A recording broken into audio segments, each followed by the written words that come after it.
एक बार की बात है। एक महानगर में मयंक नाम का आदमी अपनी पत्नी गौरी और बेटे गोलू के साथ रहता था। पिताजी, आप? हाँ बेटा, कल गौरी ने तो मुझे फोन करके बुलाया। अच्छा पिताजी, आराम कर लीजिए थोड़ा।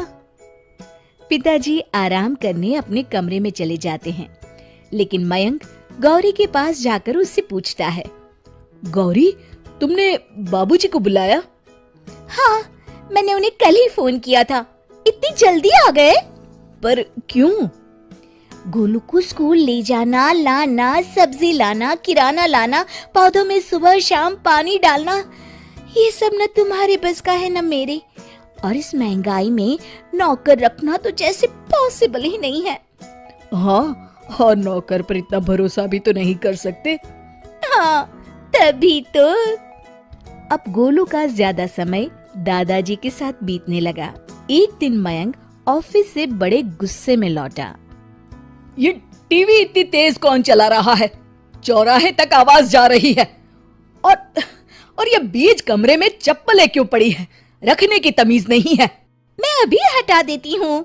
तुम क्यों हटाओगी? जिसकी चप्पल है वही हटाएगा। बाबूजी, बाबूजी! अरे, ये बाबूजी की चप्पल गोलू ने ही पहनी थी, उससे छूट गई होगी। वो तो बच्चा है, बाबूजी तो हटा सकते थे ना। आप हाथ मुंह धो लीजिए, मैं चाय लेकर आती हूँ। ये लीजिए चाय। बाबूजी, ये आपकी चाय। तभी पीछे से गोलू दौड़ते हुए आता है और दादाजी के गले में हाथ डाल देता है।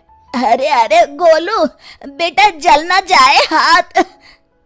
राम गोपाल जी ने चाय का कप दूर तो कर दिया, पर झटका लगने से वो गिरकर टूट गया। ओ, ये क्या किया बाबूजी? क्या हुआ बेटा?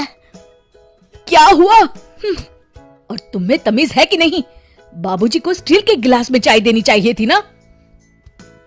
आप ठीक कहते हैं जी, आज से बाबूजी को स्टील के बर्तनों में ही खाना दूंगी। बेटा बहू का वार्तालाप सुनकर राम गोपाल जी की आंखों में आंसू आ गए और वो बालकनी में जाकर बैठ गए। दादाजी, आप रो रहे हैं? नहीं बेटा, मेरी आंख में कचरा चला गया है। इतना कह के वे वहां से चले गए। अगले दिन, बाबूजी, खाना लग गया है, खा लीजिए। अभी आया। डिनर में टेबल पर स्टील के बर्तन देखकर गोलू पूछता है, मम्मी, मैं इन बर्तनों में खाऊं? नहीं बेटा, ये लो स्टैंडर्ड होते हैं। नहीं, मुझे इसी में खाना है। आज बाबूजी को यहाँ दे दो, कल से उनको खाना कमरे में ही देना। खाना खाते समय गोलू नमक की डिब्बी उठाता है और राम गोपाल जी की प्लेट नीचे गिरकर टूट गई। बापूजी, आप भी हद करते हैं। प्लेट तोड़ दी, 2 दिन पहले ही कब तोड़ दिया था। आंसू छुपाते हुए वो सिर्फ पानी पीकर उठ गए और वहां से चले गए। अगले दिन मयंक ऑफिस जाने लगा। बेटा, आज तबीयत नासाज लग रही है, जरा डॉक्टर को दिखाते हैं। बाबूजी, आज तो एक क्लाइंट से मीटिंग है, लेकिन लौटते समय मेडिकल से दवाई ले आऊंगा। अगर असर नहीं हुआ तो कल दिखा लाएंगे।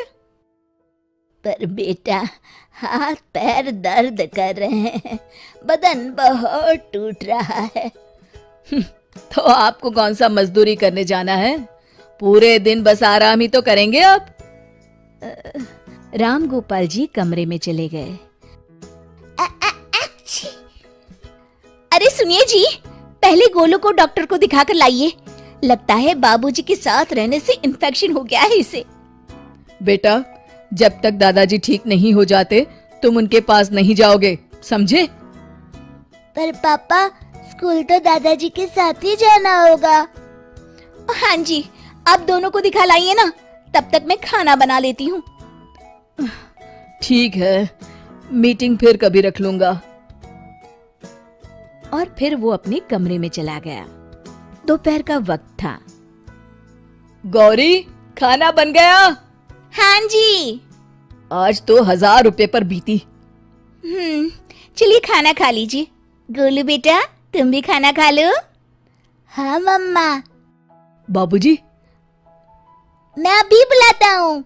नहीं नहीं, उनको स्टील के बर्तनों में देकर आई हूँ, अंदर है। पर स्टील के बर्तनों में क्यों? बेटा, जब कोई बूढ़ा हो जाता है ना, तो उनको स्टील के बर्तनों में खाना दिया जाता है। अल्ली, अब तो मेरी बेटी का बर्थडे आने वाला है। बोलो क्या चाहिए तुम्हें गिफ्ट में? हाँ बेटा, बोलो ना। माँ, पापा, मुझे स्टील के बर्तन चाहिए। स्टील के बर्तन? वो क्यों भला?